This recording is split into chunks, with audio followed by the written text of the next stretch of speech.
Stroman, who is most well known for his work on the Uncanny X-Men, X-Factor, Alien Legion, and is the co-creator of Tribe, the best-selling African-American comic of all time. Larry, I'd like to ask you a few questions. All right.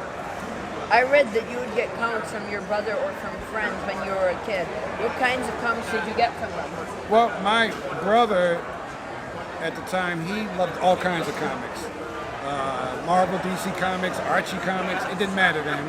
He just loved reading comic books. So he'd go and he'd buy the whole stack of the books, and he used to just throw them away. But then it got to a point where, because I showed interest in the art that was in the book, he said he would just give them to me. And that's how I first started learning how to draw, and that's how I learned how to read, because I had dyslexia growing up. So I had trouble learning how to read, but because I love the pictures so much in comics, that's what I used to spend most of my time doing. To this day, that's mostly what I read is comics. Do you still turn to read comics now, or are you too busy?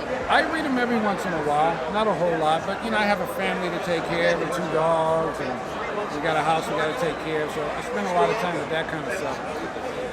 Plus the regular art that I do. And I read comics whenever I get a chance, mostly if I'm on planes or I got a day off, stuff like that. Nice. You're known for using graphic design in your art, and people say that you use unusual perspectives in your comics. How is it different from the way comics are usually drawn, and how do you develop your style? Style, I don't really know how to define how you develop style. Style mostly comes from you having trouble figuring out a problem, so you kind of create your own way of figuring out a problem. Like, I used to have trouble drawing hair, so I figured if I take the hair and I do all this crazy designs with the face, with the hair, then that's my excuse of not having to learn how to draw hair.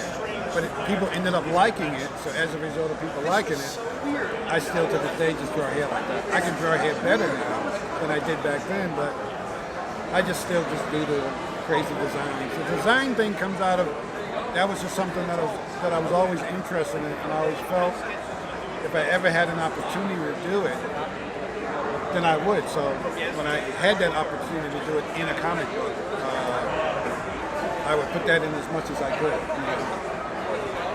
Not really having any idea of how fans would respond to it, but they respond to it very well. So like I said, I've been doing that ever since. As far as the traditional way, I've done that, but that's not as interesting to me as doing a lot of interesting designs. I read that you draw the end of your comic first. How does that help you tell the story the way you want to?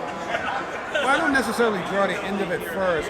What I do is I draw the first couple of pages, and then I draw the last couple of pages. The reason for that is after you've gone through almost a month of drawing the book, you start to get kind of tired, and you concentrate, you start losing concentration. So I figured when I'm really into it, if I draw the front and I draw the back, because I want people to leave the book having a good impression. So when you have the energy and the excitement to do that, it's better just to do it in those important parts, which is the front and the back of the book. And then everything else you just kind of fill in. Nice strategy. You and Todd Johnson created Tribe, which is the best-selling African-American comic of all time. Our friend Ferron taught me about how important it is to have everyone represented in comics. That it's important for everyone to see that heroes can look like them too. Why do you think there aren't more African-American comic book heroes? There are, but they're not a lot in mainstream. Why? I have no idea. But there are a lot of independent books that have, the main characters are black characters. And why there are not more, I have no idea. They deserve to be in more comics. Thanks. With all your success with Tribe, have you thought about creating a new hero of your own? I do that. I do all the time, but sometimes it's just the right time, and you haven't actually have time to do it while you're doing all your regular work. So I'm pretty much focused on doing regular work right now. I read that you turned down a job with someone who was part of all that Comicscape stuff. Have you led your career that way by carefully choosing the people you want to work with, or is that something you've thought about more as you've gotten older? What the thing with the Comicsgate thing is, I didn't really understand what it was. The only thing that I knew about it was that there was people on both sides arguing with each other and calling each other names and stuff like that, and I didn't want to be involved with anything like that.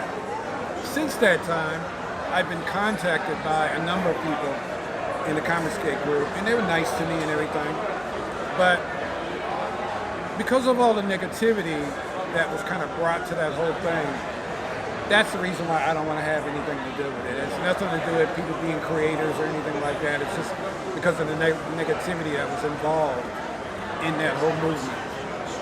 Good choice. This past year, you've mostly worked on variant covers. Do you have something else you're working on that hasn't come out yet, or are you too busy to do more?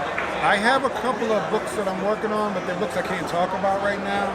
The variant covers, I just like doing the variant covers. So it gives me a chance to draw different characters that one time and put all my energy into just doing the cover. And so that's pretty much why.